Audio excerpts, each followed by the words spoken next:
Hey there, you're listening to the Girls Talking Life podcast, and I'm your host, Johanna. If you're like me, you love time with friends. I always leave feeling encouraged, inspired to try something different, or I've learned something new. So why not continue to grow even when we can't be with our girlfriends? We're not made to do life on our own, so in each episode of this show, I'll bring you a girl and her story to give you refreshing ideas to stir your soul. Let's walk this road together. Are you ready to talk life? Welcome to the show. I'm so glad you chose to spend some time here. If you've been enjoying Girls Talking Life, be sure to subscribe on iTunes or wherever you get your podcasts so that every other Monday when a new episode is released, it goes straight to your phone. My guest today is Megan Ericson. Megan is a writer, a fellow podcaster, and a social media marketer based here in Columbus, Ohio. A mom to 3 little ones, she is a chronic purger, keeper of a capsule wardrobe, and a seeker of ways to simplify life. Megan and I start the show talking about what social media marketing actually is. We also discuss the love-hate relationship a lot of us have with it. We talk about how Megan got into podcasting and why she chose the topic of minimalism. She shares how freeing it was the first time she pared down her closet to a smaller number of things that made her feel her best. Are you in the middle of spring cleaning or maybe just thinking about it? Either way, the show is going to get you motivated to get started or to continue what you've already been working on. We chat about decluttering your spaces and how not to get overwhelmed. Megan also walks us through creating a capsule wardrobe, and we talk about shifting your closet from winter to spring. We wrap up the show talking about other ways to simplify your life, things like your schedule and your finances. Megan tells us about her season of quitting, where she and her husband went through all of their regularly scheduled activities and just cut a bunch of things out because they weren't right for them that season. Here's my conversation with Megan. Hi, Megan. Thank you so much for joining me on the show today. Hello, I'm so happy to be here. Can you just go ahead and introduce yourself?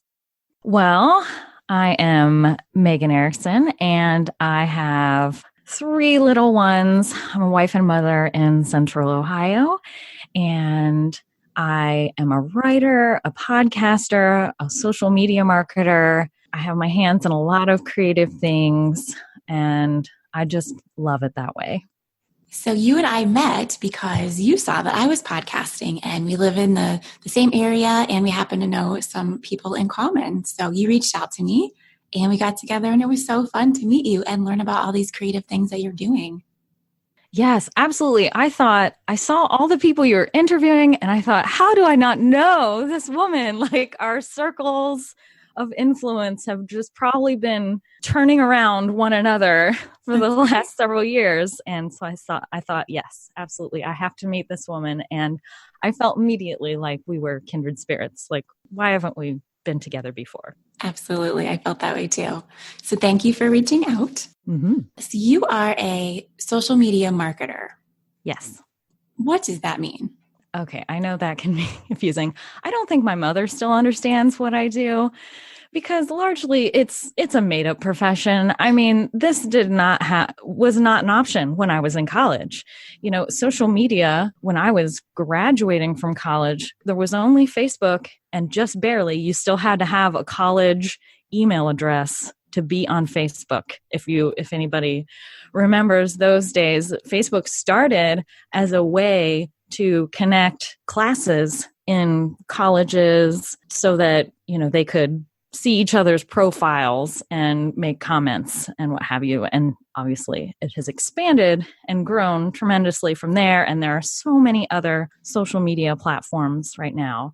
What I do as a social media marketer is I help companies or individual people, creative entrepreneurs, and other writers and authors find their voice on social media and also find their community. So I talk to them, I find out who their ideal reader or listener or audience is, what they do, what they look like, who they might be, what they might be interested in, and then help them craft messages to really serve that audience and create a community around it. And sometimes that's for profit because they really want to give them the gift of whatever product they've created they think they would really love. And sometimes it's a message or a platform that they're trying to get the word out about. maybe they have a nonprofit and they're trying to raise awareness about orphan crises or what have you. You know, there's all options and manners of things. Social media is really a vehicle for entertainment and education. So it is kind of weird that I spend my days on Twitter and Facebook and Pinterest and all those things. But it is just so fun and such a joy every day. Do you find that you have an issue with having boundaries? Like, this is my job. However, it is made for entertainment and education, like personally and professionally. Do you have a boundary, I guess? It's really weird.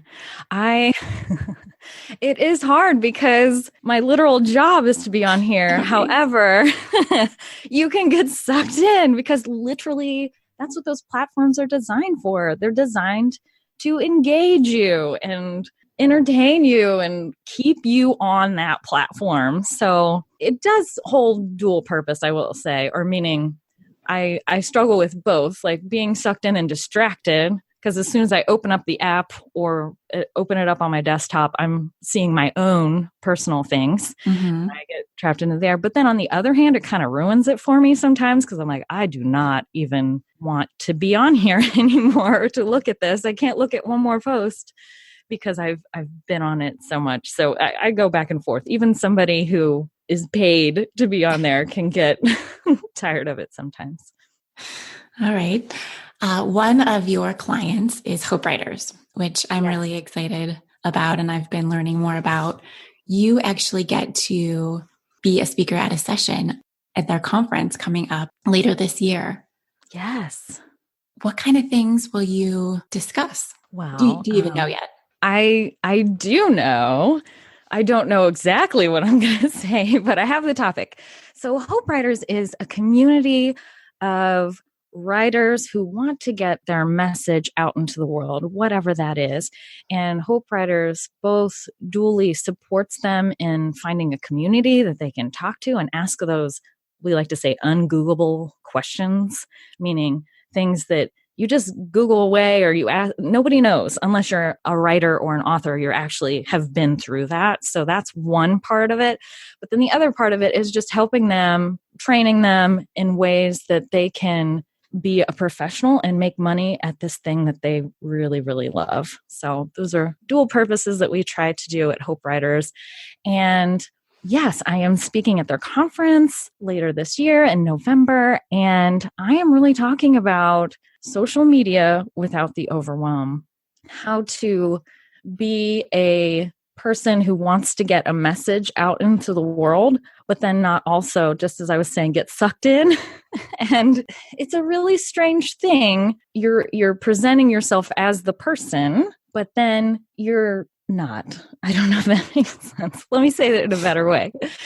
You can fall into the trap of getting personally affected by everything that you share online. Like I said, as the apps and these platforms are developed, you're getting feedback constantly. And we tend to put our self-worth and our value in how many likes and how many comments we get on something, when really that has nothing to do with the value of what we're putting out there. It has all to do with the specific platform, maybe the time of day you shared it, who's in your community, whether or not it resonated with them. It could have been just a weird algorithm quirk.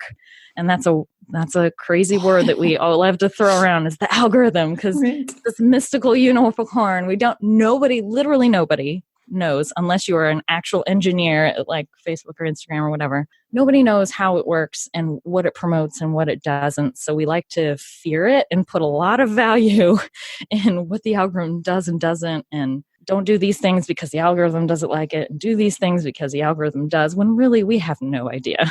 The only sure thing we do know is that if it's great content, if it's really engaging with the people that it's meant for, then it'll do well, it'll go. So our job as people who want to get our message out, or we're trying to sell a product or what have you, is to make sure that what we're saying is resonating with that audience, and to not be too concerned our energy is better used in creating that next piece of content versus worrying too much about what happened with the previous ones. Not to say that you don't stop and take stock and evaluate how things are doing and then use that information to move forward, but you just can't place your value in how things are doing. And I think that does translate no matter if you are just a person using it for your own entertainment and engagement and sharing with your friends and family what your kids are doing that day or the things that are happening in your life. I think the same thing goes.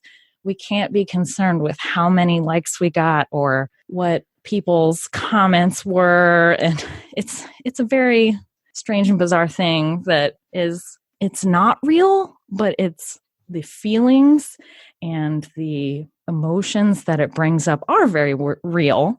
And we just have to know where to put that and how to, handle it in our lives. Well, I am hoping to attend that conference. So I really am excited to hear what you have. I hope you can come. More in depth about those topics. Yeah. Thanks, Megan. Mm-hmm. So several years ago, you started a podcast. Yes.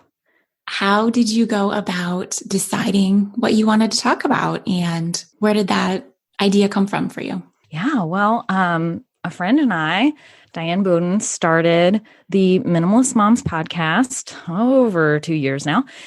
And it came out of, I had put on a goal list that I was wanting to start a podcast. It was a medium that I'd love to try. I'd been blogging for several years, and I had personally just started loving listening to podcasts while I was cleaning or in the car. I would put one on, and they were really adding a lot to my life. And I would love to try this and just see how it goes. And I had no idea what that would look like. And I had even started looking into how to start one. And back even 2.5 years ago, it was the Wild West of podcasting. There were no really easy plug and play options. It was really difficult to get one off the ground. So I just said, whatever. That might have even been 4 years ago when I had written that goal list. So I kind of pushed it aside.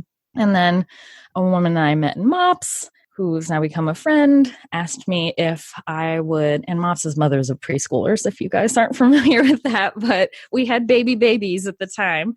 And she had read my blog, noticed that I had that goal and said, hey, I'd like to do the same thing. Let's talk. Maybe there's something that we both can talk about that we both really like. And through that conversation, discovered that the concept of minimalism has really affected both of our lives. We were both we like to say it's a journey. You never arrive at minimalism. You're never there. It is a constant process. But it was about 7 years ago when we moved into our current house. I was pregnant with my third baby, 2 big life things happening at one time. And so I was completely overwhelmed. I remember the feeling of friends and family bringing all the boxes and everything up into the rooms. And of course I couldn't lift a whole lot because I was pregnant at the time. So I'm feeling helpless and I'm just pointing, put this here, put this there, put that there. And then going into my closet the next morning and just having piles and piles of boxes. And I had thought, wow, this house that we had moved in was more than double the size of our previous house. But we filled it. Just moving in, we filled it. I was like, how did this happen? And even more so, we had a new big walk-in closet in our master bedroom, and it was already full. I couldn't figure out how that happened. So I thought, well, I can do one thing, and that's figure out how to get my clothing in here. And so I was Googling, closet organization systems and that kind of thing, and came across someone who had a capsule wardrobe. And that concept really piqued my interest because a capsule wardrobe is where you have few items, but they usually all mix and match, that you're able to have a very flexible wardrobe, but you don't have to have a large number of things. And I was like, well, you're pregnant at the time. You already kind of have a smaller wardrobe than you normally would. But that concept of carrying that through my life was really intriguing to me. And I was like, how can somebody only have this many, at the time, the article I was reading was 30 pieces of clothing. I thought that was ridiculous. But anyhow, that just started me on the journey of getting rid of a ton of things. I got rid of, maybe you relate to a word, looking at your closet. It's kind of a time capsule. You have as the mom, you have the pre-baby clothes and you have the post-baby clothes. You have the maternity clothes that you're saving just in case. Yep. You have the before marriage sometimes clothes. You have clothes that the wishful ones that you're hoping you'll eventually get back into. And then you also have the fat clothes that you're like, well, I might get there too. Just so I'm going to say that. It's a bundle of emotions and memories and nostalgia and all these things wrapped up in this clothing, which doesn't deserve that much weight in your life, as I've come to realize through this whole process. So I started small, meaning with just one little area with my clothes. And then that felt so freeing to walk in my closet every morning and be greeted with things that I knew I looked good in, that I really liked, that I would feel good wearing, wasn't uncomfortable. They felt like me. And that takes a while. You're not initially able to just discern, oh, this, and this, or things that make me feel wonderful. It's something that you learn and grow over time. But once you arrive there, it is so freeing and wonderful. You don't have to feel like your clothes are punishing you for something, like you have to wear something that's too tight or it doesn't quite fit you. So anyhow, that whole process brought me so much freedom that I started throughout my whole house. And it became a journey. Like I said, it's never complete. We still have boxes and boxes. I think if you walked into my house, you wouldn't think, oh, this is the house of a minimalist. We have a normal amount of things. Yeah, so it's a process for everyone, but it has just brought me so much freedom and joy in my life, kind of separating myself from stuff, really owning my life, from me having to maintain it constantly. I guess I didn't really realize how much it ran my thought process and my time and what a suck it was on me until I woke up to that fact. And then I can't now not know it, if that makes sense. Yes. It has been a game changer. So that's what we talk about on the Minimalist Moms podcast. I have actually, since I started working full time, I've kind of taken a little hiatus on the podcast, but it is still there and going if you want to check it out. Yeah, it's great. I've been catching up on episodes, and you did a whole series where you went through each room in the house and talked about setting those up for success in a minimalistic way. What would you say is, well, you told us you started with your closet. Is that what you would recommend if someone wanted to make some changes?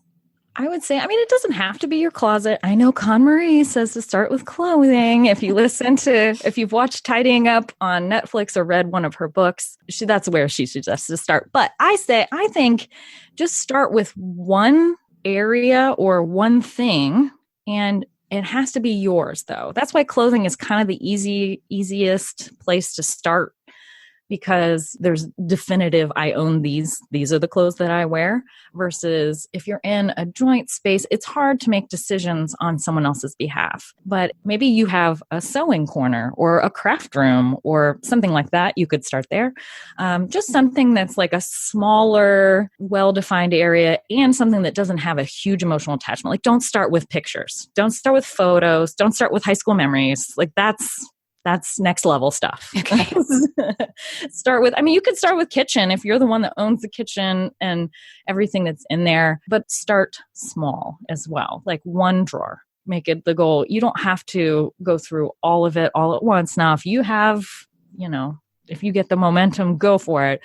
But I think we get overwhelmed with, like, if I was on that Tidying Up show, that would be so overwhelming, I think, to know. They do it because they're on a timeline and they have to get through the whole house in, I don't know what it is, 6 weeks or something. But I think just everybody goes at their own pace.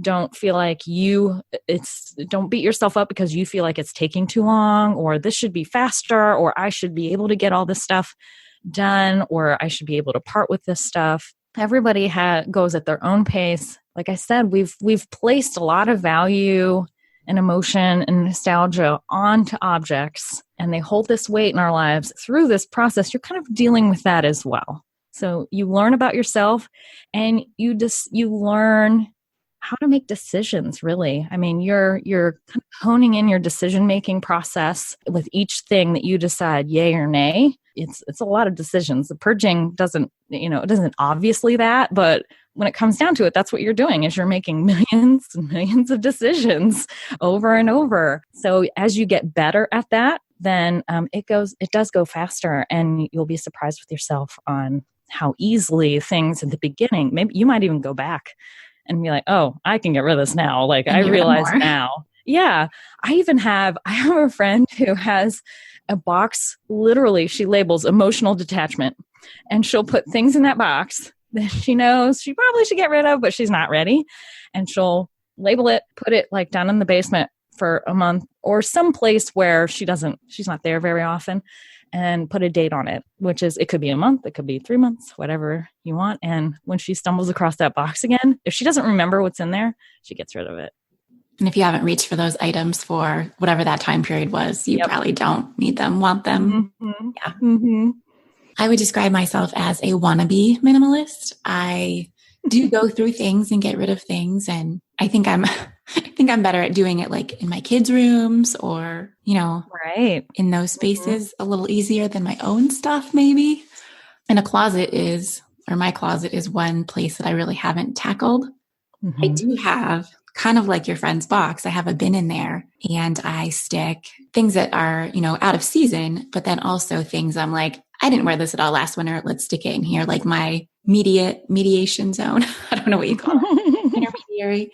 And then the next, it's in timeout. It's in timeout. Right. The next time I go through, then I'm like, oh my goodness, don't need this. Don't like it. It needs to go. But I probably don't even need that intermediary process. Mm-hmm. Just holding on a little too long.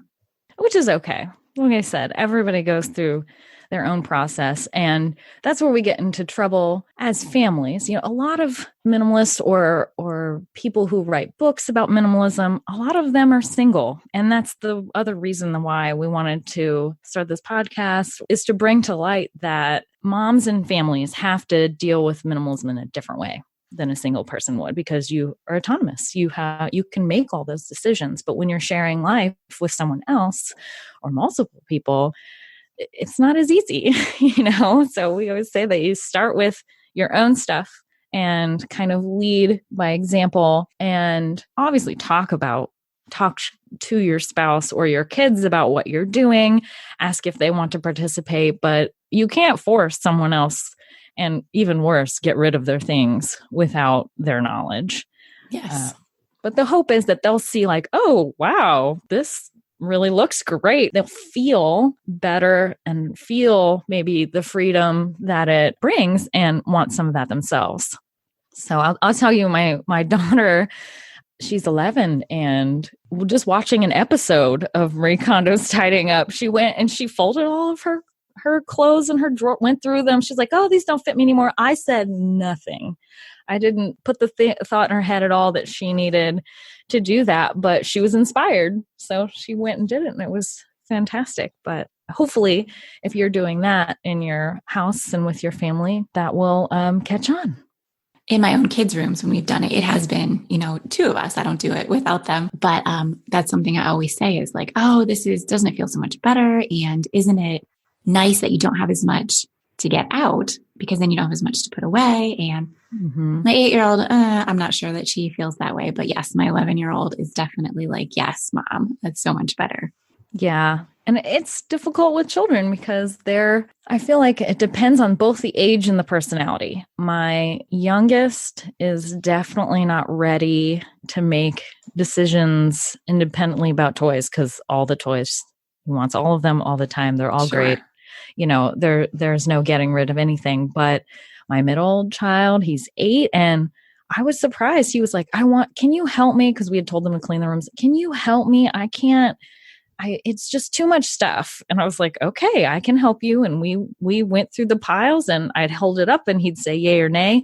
And it was the first time ever he was willing. He was like, no, no, no, no, I don't use these things, or I don't want these things. He was ready. And it actually really surprised me that that was the case. Now, some kids I know are very emotionally attached and would have a harder time. And some kids, you could get rid of half the room, they wouldn't even notice. So it really all depends on what kid you're dealing with. You talked earlier about a capsule wardrobe. Mm-hmm. And I know that's one of your favorite things. We're heading into spring. Hopefully the weather is going to start getting nicer. So I want to work on this for myself for my spring wardrobe. Okay. Where do I start? Oh my. Okay. Spring is hard. Let me just say that first. The transition from winter to spring is awkward. Really? Because It's like you're going from dark, heavy clothing and patterns and colors to light and bright and pastels. I feel like it's always the most awkward when Easter is super early and you're trying to go to church in your Easter best, but everybody has to wear their coats. It's difficult. So just starting that out with spring is not, it's just awkward to begin with. However, in general, when you start to work on a wardrobe for the next season, and that's kind of how I do it. Every 3 to 4 months, I look at what I have and I'll either literally pull it all out, each piece for that next season to see if it kind of have everything I need, or I'll just create a space in my closet where, okay, this is where this season goes. But I'll do just that. Like, what are the things that I wore last year that I really liked, see if they still fit, see what you got, and what holes that you might have to fill in. I usually go with, and this is not going to sound like a lot, 10 to 14 outfits per season. And I wouldn't worry too much about them being mix and match. I think as long as you have 14 different outfits, 10 to 14 that you can wear, that's totally fine. Like, having pieces that can be worn in multiple ways and different things is next level. So when you're starting out, just make sure you have, and so that might mean you have 10 tops and you have 5 bottoms, either skirts or pairs of pants, and then various accessories, either, scarves, necklaces, earrings, that kind of thing. And don't forget about your shoes too. And now I usually only do, and this is maybe just be me, this is not everybody, but I only have like 2 or 3 pairs of shoes I wear each season. And mostly, like, all winter, I was in my sorrel boots, and that was it. They're slide-in leather boots, and that was it. That's all I wore literally all winter. And I had a few things I had to dress up, and so I wore some heels, but that was about it. So I feel like as you move through, you'll kind of, again, have a better sense for that. But the difference between, or the transition from winter to spring, it always helps to find some neutrals that you can layer over. You're going to eventually, at the end of spring, you're going to want t-shirts and really light fabrics. But at the beginning of spring, you need an extra layer. So always make sure that you have a denim jacket that's neutral, or, cardigans, or even a wrap or something that you can layer and get the warmth that you need. Again, don't worry too much about being all mix and matchy or having a color palette that's all even across the board. Just pick out the things that you love and you'll wear, and start there. So I recently did a color something where you find your color, basically what looks best on you. You put in your hair color, your skin tone, your eye color, and it comes back with your color type and then the colors that you're supposed to be wearing. Oh. And my color type is clear, which I'm not exactly sure what that means, but the colors are supposed to be bright colors. Okay. So my closet, as I'm looking at it, thinking about how I'm going to move forward with this, my closet is mostly jewel tones. So I have burgundies and black, navy, olive green. Maybe it's mostly neutrals even. And it said I should stay away from browns, tans, and creams, which I also have a fair amount of. So do you have any tips when it comes to colors? I know you said that's kind of next level. Yeah. And this is I am not an expert. I am not a stylist. I'll just start with that disclaimer. But I have found, and I've talked to a couple stylists, And they're pretty much like, go with what you love. If you like the color and you feel good in it, go with it. Like, don't worry about what's supposed to look good on you, because you're the one that's supposed to feel good in the color. If you wear it and it looks good, but you don't really like it, who are you serving really in That's that true. scenario? So you could look at if you're shopping and you're looking around, if there's something that catches your eye that happens to be in that color palette and you want to try it, go for it. But otherwise, I wouldn't worry. I wouldn't put too much stock in what color you're supposed to be wearing. Okay. I'm like, oh no, I need to get rid of all of this stuff. I thought I liked it, but maybe there's a whole new world out there. No, I mean, we have enough to deal with as wives and mothers and working people. Like, we don't have to add that to our plate. That's my opinion. Okay, good. I like that. So minimalism is definitely about stuff, or not having as much stuff. But it's also, you can apply it to other areas of your life too. Absolutely. Schedules, for instance. Can you just talk a little bit about what other areas you might want to use this concept? Yes. Scheduling for sure is a huge one. Oh gosh, how many years ago was this? 3 or 4 years ago. We called it, my husband and I, the season of quitting. We were just overwhelmed, and we had 3 small kids, and we were like, we got to do something about this. So we literally put all the things we listed on a sheet of paper, all the things that we had been involved in, we were volunteering for, everything that we did on a regular basis, and decided whether or not those things should stay in our lives moving forward. I mean, there were various criteria for deciding that, how much energy it gave us, how much drain it had on us, whether it was just difficult scheduling wise with our kids and what ages they were and what we could do. You'll have to find your own filter for that. But in the end, we had a list of things that we had to go back to the people who we had either promised we'd do something. Usually it was something that we had been doing before we had 3 small children that we had just kept doing and hadn't really reevaluated. So it was something that it had one time, we had enough time, it was great. And then later, we just didn't. And our lives had changed and evolved. And that's totally fine. And so what we had to do is have a few conversations, which we thought were super awkward and was very difficult for us to go into and tell these people, I'm sorry, I can't do this anymore. But I will tell you, overwhelmingly, the response was, thank you for volunteering, or that's totally, everybody was super understanding. Not one person shunned us, were angry with us.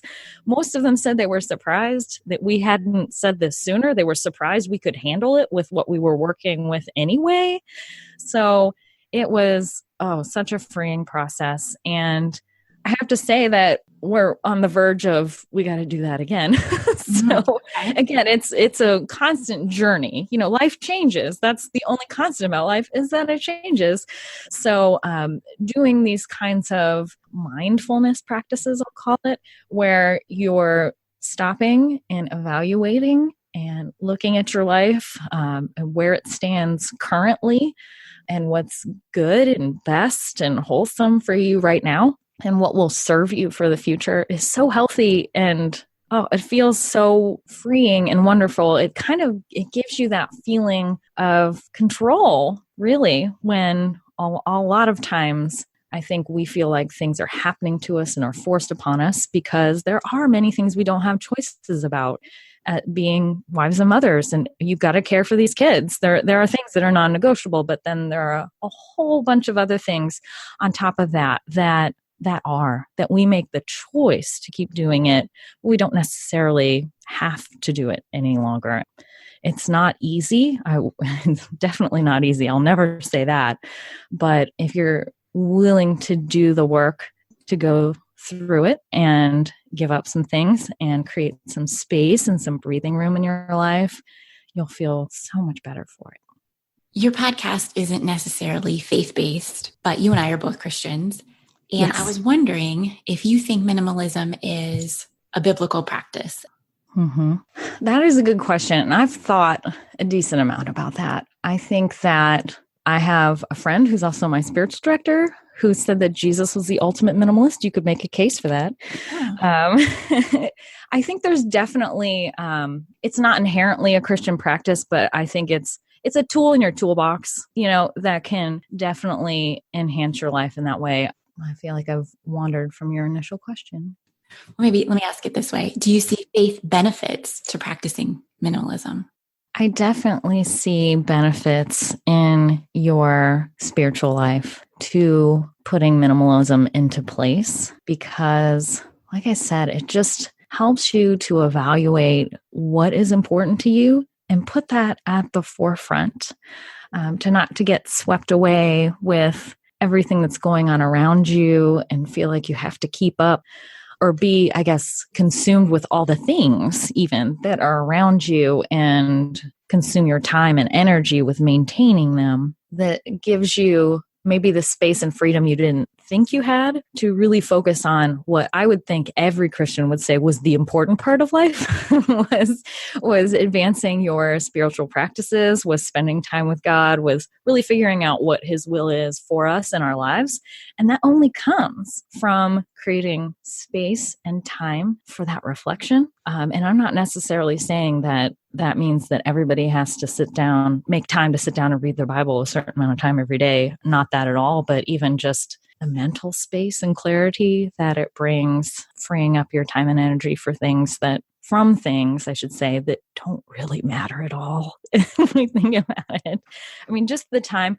I came from a family growing up where we treated shopping like a sport. I mean, we did it for recreation. It was the fun activity that we did as a family. Literally every Friday night we went to the mall. It was like a bonding and all this. And that kind of trained me, and I'm not at all putting this on my family. Like this is totally me, but it kind of then just, I got into that habit and it kind of trained me for when I'm bored, this is what I fill it with. Oh, I'll go shopping. Or I bet you most every mom can relate to, I'm going to go to Target. I don't really need anything, but I need to get out of the house with these kids. Like there's a snack stand. They can get a pretzel. I can just roam the aisles and look at the pretty things that I want, and you end up going out of the store with a few things because of it. So it has really broken me of that cycle. Not that I dislike shopping necessarily now, but I did not realize how much time I spent doing it until I was weeding it out of my life. And that just, again, left more room for me to just spend time with my kids or with my husband versus, I have to run to the grocery store tonight. Sorry. Or I have to do this. I need this thing. It also helps you to evaluate what you really do need and what you don't. Because we use that term need a lot and we never really mean it. Unless you're literally on the last square of toilet paper, there's not many things you can say you need. That's true. Mm-hmm. Yeah. And I like what you said about mind space, just freeing yourself up from some of those decisions to maybe it is to actively be praying. Maybe it is to be thinking about how best you can serve your family that day or, and not be stewing over what you need to put on to feel your best.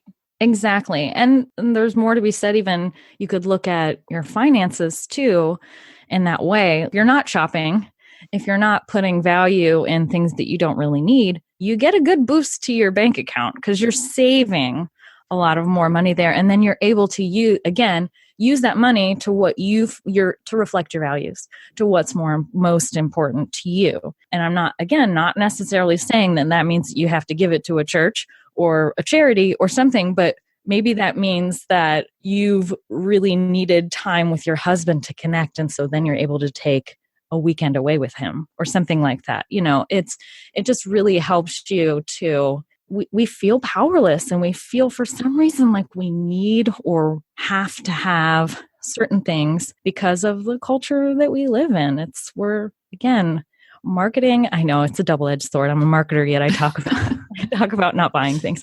But that's literally what my job is as a marketer, is to convince you that you need this thing. Now, hopefully I try to do that in the most authentic way and communicate how something really will benefit you. And if you need it, this is what you should buy.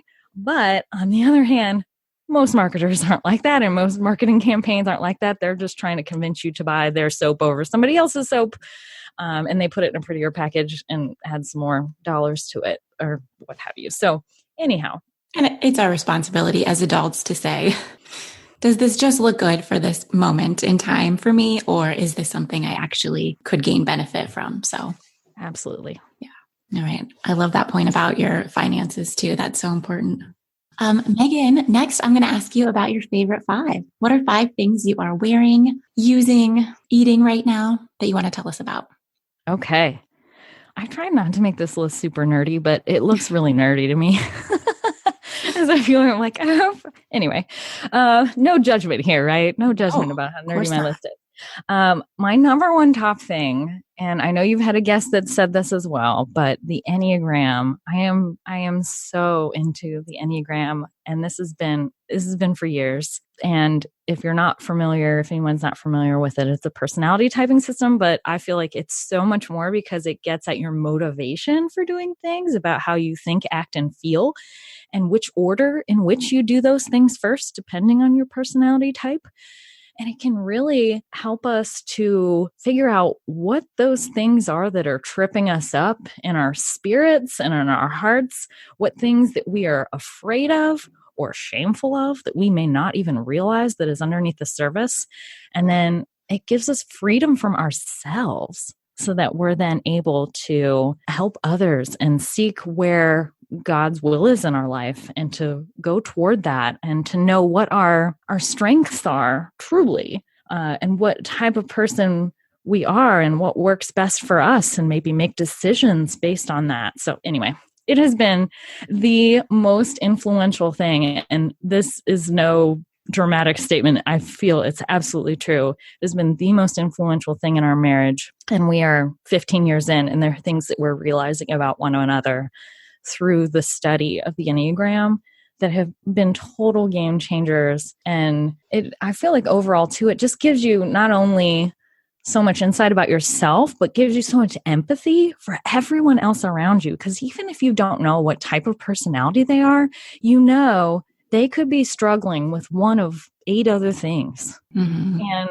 what's coming out is only a manifestation of what they're feeling underneath, what they're dealing with, that you maybe don't have or can't relate to at all. It just gives you so much more empathy and love for others too, that I don't know. I can't quit it. I agree. I think it's such a powerful tool, and I don't think I'm in as deep as you are quite yet with my learning and my Enneagram work.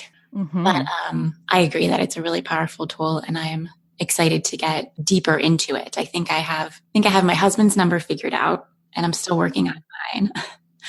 Okay, Megan, how about favorite number 2?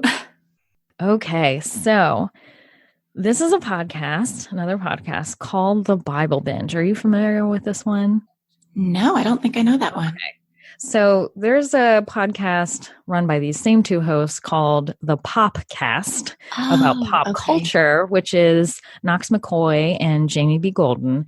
And they have another podcast called The Bible Binge, which I love. They take Bible stories and they recast them with modern day actors and movie stars.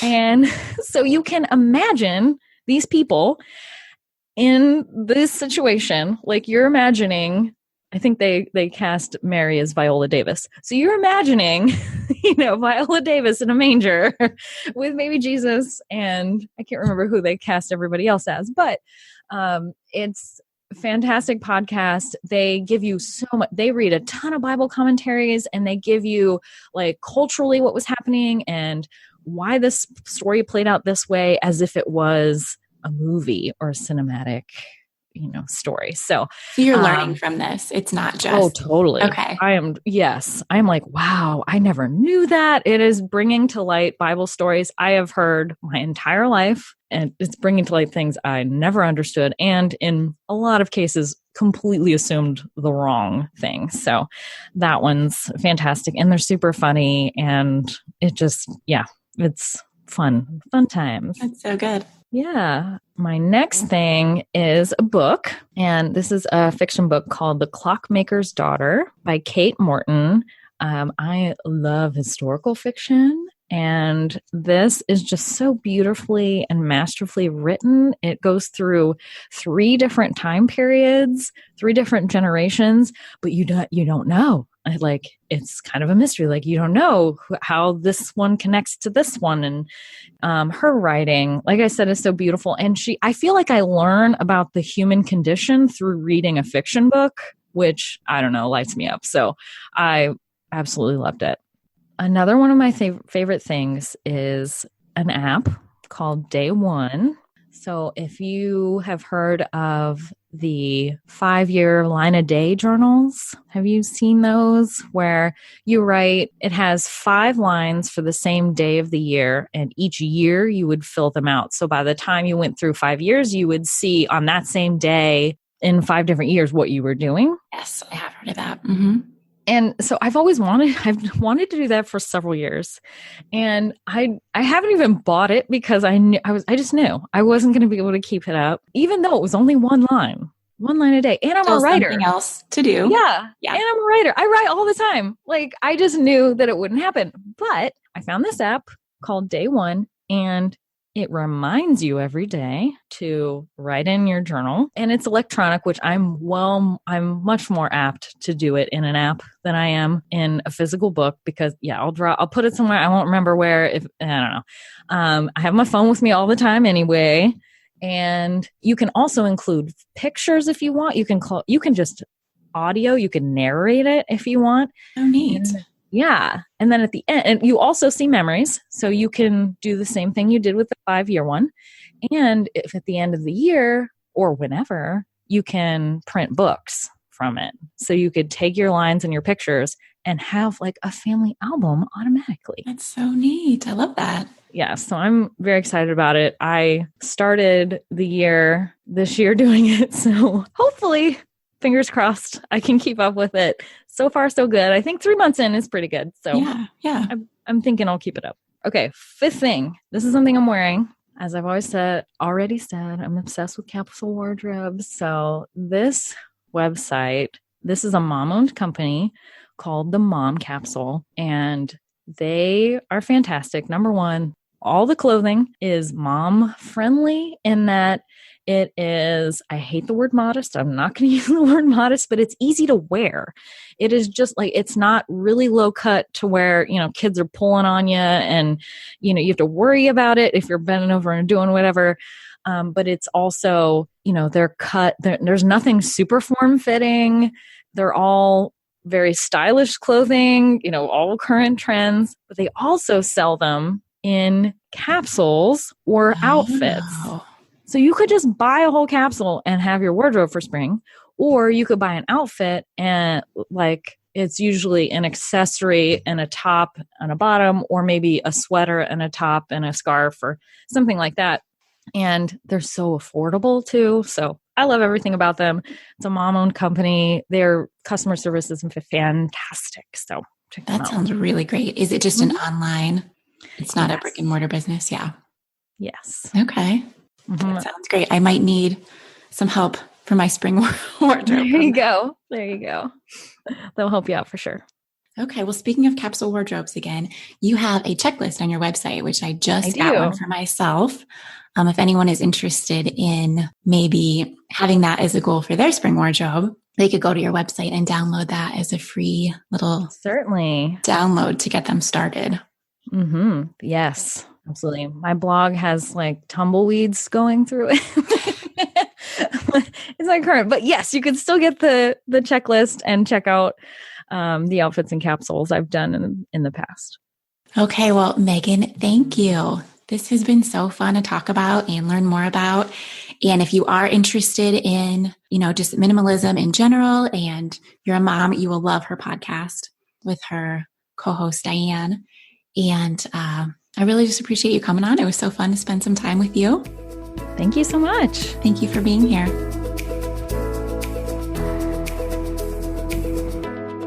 Friends, I hope you enjoyed our conversation and felt like Megan was an instant friend the way I did when we first met. I also hope that it gave you some ideas for simplifying some things in your life so that you have room and headspace for what's most important to you. If you are ready to try a capsule wardrobe and need some help getting started, go over to Megan's website, meganerickson.com, for your capsule wardrobe checklist. I will admit that I have not created my capsule wardrobe yet, but I did do a major clean out of my closet. There's a little more work to be done, but it already feels so much better.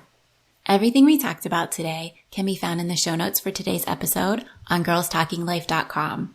While you're there, be sure to sign up for the Girls Talking Life newsletter. That will ensure that you don't miss an episode because the show notes and the show will be delivered right to your inbox. You'll also get some free downloadable conversation cards for you to use at your next gathering. Do you know someone who might enjoy this podcast? If so, would you share it with them this week? Don't let the conversation stop when the show is over. Share your stories and start your own conversations with the girls in your life. Thanks for tuning in.